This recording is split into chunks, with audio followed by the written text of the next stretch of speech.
क्या आपने कभी सोचा है कि हिंदू धर्म में छोटे बच्चों का अंतिम संस्कार जलाकर नहीं बल्कि दफनाकर क्यों किया जाता है? हिंदू धर्म में आमतौर पर मृत्यु के बाद अग्नि संस्कार को सबसे पवित्र माना जाता है।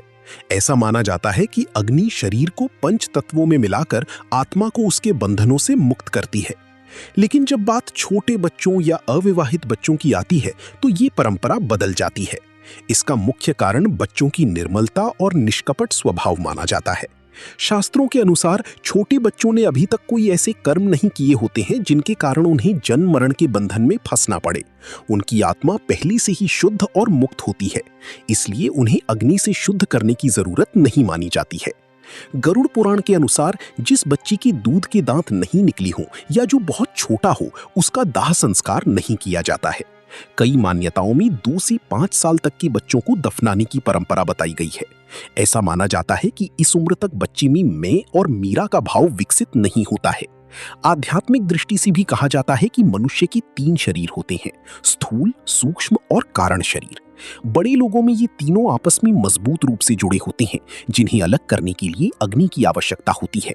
लेकिन बच्चों में ये संबंध बहुत हल्का और सरल होता है, इसलिए उनकी आत्मा आसानी से शरीर छोड़ देती है। वैज्ञानिक रूप से भी देखा जाए तो छोटे बच्चों का शरीर बहुत कोमल होता है।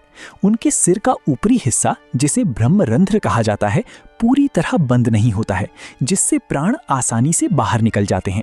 इसलिए कपाल क्रिया जैसी प्रक्रिया की भी जरूरत नहीं पड़ती। हिंदू धर्म में शरीर को पंच तत्व मिट्टी, जल, अग्नि, वायु और आकाश से बना माना गया है। बड़े व्यक्ति के शरीर को अग्नि के माध्यम से इन तत्वों में मिलाया जाता है, लेकिन बच्चे का शरीर अभी प्रकृति के सबसे करीब माना जाता है, इसलिए उसे सीधे मिट्टी को सौंप देना अधिक स्वाभाविक और शांतिपूर्ण माना जाता है। एक और कारण भी है कि छोटी बच्चे की मृत्यु परिवार के लिए बहुत दुखद होती है।